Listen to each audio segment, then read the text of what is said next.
ان کی زندگی میں شریعت سنت پر استقامت ہوتی ہے. نفلی عبادت میں گو کہ کمی زیادتی ہو سکتی ہے، لیکن یہ نہیں ہو سکتا کہ ایک اللہ والا ہو اور اس نے فجر کی نماز نہ پڑھی ہو،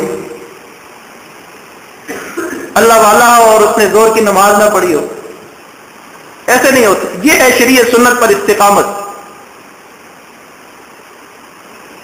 تو ہمیشہ کے لیے جو ہے اسے اللہ تعالیٰ کی اطاعت نصیب ہو جاتی ہے. یہ صاحب نسبت اور عام بندے میں فرق ہے. عام بندہ وقتی طور پہ نیک بنتا ہے، پھر گر جاتا ہے، پھر اٹھتا ہے، پھر گر جاتا ہے. اور جو اللہ والوں کے ساتھ جڑ کر محنت کرتے ہیں، اللہ تعالیٰ ان کے دل میں ایسا نور ڈال دیتے ہیں، ایسا سکینہ ڈال دیتے ہیں، اطمینان ڈال دیتے ہیں کہ اب اللہ تعالیٰ جو ہے انہیں شریعت سنت پر استقامت عطا کر دیتے ہیں. یہ جو سکینہ ہے اس کا ذکر قرآن مجید میں 4 جگہ پہ نظر آیا. ایک غزوہ احد کے اندر نظر آیا. صحابہ کرام بظاہر جنگی حالات سے پریشان تھے. ادھر افواہ بھی پھیل گئی کہ نبی اسلام شہید ہو گئے، اور زیادہ غم پریشانی کی حالت تھی. اللہ تعالیٰ نے ارشاد فرمایا ثم انزل علیکم من بعد الغم امنۃ نعاسا یغشا طائفۃ منکم. غم کے بعد اللہ تعالیٰ نے تمہارے اوپر امن، سکینہ، نعاس، اونگ طاری کی، جس سے تمہارے دلوں کو تسلی ہوگی اور غم بھول گیا. چنانچہ میدان جہاد میں بھی جب بندہ اللہ کے لیے مشقت اور مجاہدہ اٹھاتا ہے، اللہ تعالیٰ وہاں بھی اس کے دل پر ایسی سکینہ نازل کرتے ہیں کہ اس کے دل سے کفار اور دشمن کا خوف نکل جاتا ہے. چاہے اپنے سینکڑوں شہید بھی ہو جائیں وہ پریشان نہیں ہوتا، وہ حوصلے نہیں توڑتا.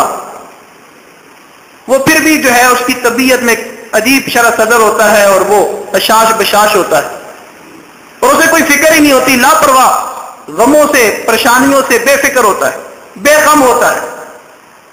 میدان جہاد میں بھی اللہ تعالیٰ سکینہ مجاہدین کے دلوں پر نازل کر دیتے. چنانچہ مفسرین نے لکھا کہ جب غزوہ احد میں یہ سکینہ نازل ہوئی تو طلحہ رضی اللہ تعالیٰ عنہ میدان جہاد میں لڑ بھی رہے تھے اور ان کے ہاتھ سے 2 دفعہ تلوار بھی نیچے گر گئی. جیسے بندے پہ ایک اونگ طاری ہوتی ہے، اب اتنا خوف و خطرے کا موقع ہو اور پھر بندے پہ اونگ طاری ہو رہی ہو، تو یہ اللہ تعالیٰ کی طرف سے سکینہ تھی. انہیں کسی غم کو بھلانے کے لیے سکینہ تھی، کوئی غم یاد ہی نہیں تھا، اور وہ میدان جہاد میں لڑ رہے تھے. اور یہ علامت ہوتی ہے اس بات کی کہ جب اللہ کی رحمت اور سکینہ آ گئی تو اب فتح اور کامیابی بھی اپنی ہے. یہ اللہ کی طرف سے ایک علامت ہوتی ہے. دوسرا اس سکینہ کا ذکر ہے غزوہ بدر کے اندر، اذ یغشیکم النعاس امنۃ منہ وَيُنَزِّلُ عَلَيْكُم مِّنَ السَّمَاءِ مَاءً لِيُطَهِّرَكُمْ وَيُذْهِبَ عَنكُمْ رِجْزَ الشَّيْطَانِ. کہ اللہ تعالیٰ نے وہاں بھی سکینہ نازل کیا اور صحابہ کرام کے دلوں کو تسلی دی. تیسرا جو ہے اس سکینہ کا ذکر ہے صلح حدیبیہ کے موقع پر. نبی علیہ الصلوۃ والسلام صحابہ کرام کے ساتھ عمرے کے ارادے سے گئے. کفار نے سوچا کہ ان کو عمرے کے لیے نہیں جانے دینا چاہیے تو آگے لڑنے کے لیے کھڑے ہو گئے. تو وہاں پر ایک صلح ہوئی، جس صلح میں بظاہر یہ نظر آ رہا تھا کہ گویا آج کفار کی بات مان لی گئی. نبی اسلام نے یہ تسلیم کر لیا کہ ابھی ہم عمرے کے لیے نہیں جاتے، ہم بعد میں چلے جائیں گے، بس اس پہ صلح کر لیتے ہیں. تو کئی صحابہ کرام کو ناگوار بھی گزر رہا تھا، اور پھر ایک ارادے عزم کے ساتھ بندہ گھر سے چلے اور آگے جانے نہ دیا جائے، دکھ ہوتا ہے. تو عجیب پریشانی کی کیفیت تھی. اللہ تعالیٰ نے اس وقت بھی صحابہ اور نبی اسلام کے دل پر وہ سکینہ نازل کی کہ آپ اسی فیصلے پہ خوش بھی ہوگے اور مطمئن بھی ہوگے. اللہ تعالیٰ نے بتا دیا کہ وقتی طور پہ آپ کو کچھ اور نظر آ رہے ہیں، لیکن بعد میں جب آپ اس کی حکمتیں دیکھو گے تو اللہ تعالیٰ اسے فتح مبین بنا دیں گے. سب سے بڑی فتح مبین بنا دیا. چوتھی چیز جہاں سکینہ اور اس سکون اطمینان کا ذکر ہے وہ ہے اللہ کی یاد. چنانچہ حدیث شریف میں آتا ہے جہاں کہیں ذکر کا حلقہ لگتا ہے، چند لوگ بیٹھ کے اللہ کا ذکر کرتے ہیں تو انہیں 3 انعام ملتے ہیں. ایک تو فرشتے اطراف سے آ کر اس مجلس کو گھیر لیتے ہیں اور فرشتے وہ ہجوم کرتے کرتے آسمانوں تک پہنچ جاتے ہیں. اللہ تعالیٰ پوچھتے کیوں جمع ہو؟ باوجود جاننے کے تو فرشتے بتاتے ہیں کہ کچھ بندے ایسے ہیں جو اللہ کا ذکر کر رہے ہیں تو ہم ان کی خوشبوئیں سونگھ رہے ہیں. تو اللہ تعالیٰ ارشاد فرماتے ہیں کہ ان میں اعلان کر دو کہ تم میں سے سب کی مغفرت کر دی گئی. چنانچہ فرشتے کہتے ہیں ایک بندہ تو ایسا ہے جو ذکر کرنے نہیں آیا تھا، ویسے ہی آیا تھا، اس نے دیکھا کہ یہ لوگ کوئی اچھا ہی کام کر رہے ہیں، چلو میں بھی بیٹھ جاتا ہوں، تو اس کی بھی مغفرت. تو اللہ تعالیٰ ارشاد فرماتے ہیں یہ ایسے لوگ ہیں جن کے پاس بیٹھنے والے بھی محروم نہیں ہوتے، اللہ تعالیٰ اس کی بھی مغفرت کر دیتے. دوسری چیز انعام یہ ملتا ہے کہ اللہ تعالیٰ کی رحمت نزلت علیہم الرحمہ، اللہ کی رحمت ان پر نازل ہوتی ہے، انہیں ڈھانپ لیتی ہے، غشیت ہم الرحمہ. اور تیسری چیز ارشاد فرمایا نزلت علیہم السکینہ، ذکر میں بیٹھنے والوں کے دل میں اللہ تعالیٰ وہ سکینہ اور وہ نور عطا کر دیتے ہیں. اب یہاں آپ سارے معنی کر سکتے ہیں. جو ذکر میں بیٹھے گا، یاد الہی میں بیٹھے گا، اللہ تعالیٰ آسمانوں سے اس کے دل میں وہ شراب اتاریں گے، وہ میں اتاریں گے، اسے پلائیں گے، وہ سکینہ اتاریں گے، وہ سکون اس کے دل میں نازل کریں گے، وہ اطمینان نازل کریں گے، غموں اور دکھوں کی دوا عطا کریں گے، پریشانیوں کو ختم کریں گے، شریعت سنت پر استقامت نصیب ہو جائے گی اور ہمیشہ ہمیشہ کے لیے یاد الہی حاصل ہو جائے گی، اطاعت الہی حاصل ہو جائے گی. افمن شرح اللہ للاسلام فہو صدرہ للاسلام فہو علی نور من ربی، اللہ تعالیٰ کی طرف سے اس کے دل میں ایک نور روشن کر دیا جائے گا جس کی روشنی، جس کی خوشبو، جس کے آثار اور برکات خود بھی محسوس کرے گا اور دوسرے بھی محسوس کرے گا. یہی ہے نور، یہی ہے سکینہ، یہی ہے نور نسبت. اللہ تعالیٰ ہم سب کو عطا کر دے. یہ ملنے کے بعد پھر انسان شریعت سنت سے ڈگمگاتا نہیں ہے، متزلزل نہیں ہوتا، انسان شریعت سنت کا پابند ہو جاتا ہے اور اللہ تعالیٰ سے شریعت سنت پر استقامت عطا کر دیتے ہیں. اسی کی ساری محنت ہو رہی ہے. جو مشائخ کی مجالس ذکر کے حلقے لگتے ہیں، اللہ والوں کا آنا ہوتا ہے، ان کی کوشش ہوتی ہے کہ ہر بندہ ایسا بن جائے، ہر عام و خاص ایسا بن جائے، اور بن سکتا ہے. اس چیز کو حاصل کرنے کے لیے عالم بننا شرط نہیں ہے، حافظ بننا شرط نہیں ہے، قاری بننا شرط نہیں ہے، کوئی ڈگریاں حاصل کرنا شرط نہیں ہے. ایک خاموش بندہ، ان پڑھ بندہ، وہ بھی اگر اللہ والوں کے قدموں میں اخلاص کے ساتھ بیٹھے گا اور ان کے طریقے پہ چلے گا، اللہ تعالیٰ اس کے دل میں بھی یہ نور نازل کر دیں گے، وہ بھی باخدا بن سکتا ہے. تو ہر عام و خاص کے لیے یہ دروازہ کھلا ہے، یہ راستہ کھلا ہے. ہمیں چاہیے کہ ہم اللہ والوں کی صحبت اور ان کی مجالس سے فائدہ اٹھایا کریں اور اپنے دلوں کو ان کی صحبت میں بیٹھ کر منور کیا کریں. اللہ تعالیٰ ہمیں یہ سب کچھ عطا فرمائے. وآخر دعوانا ان الحمد للہ رب العالمین.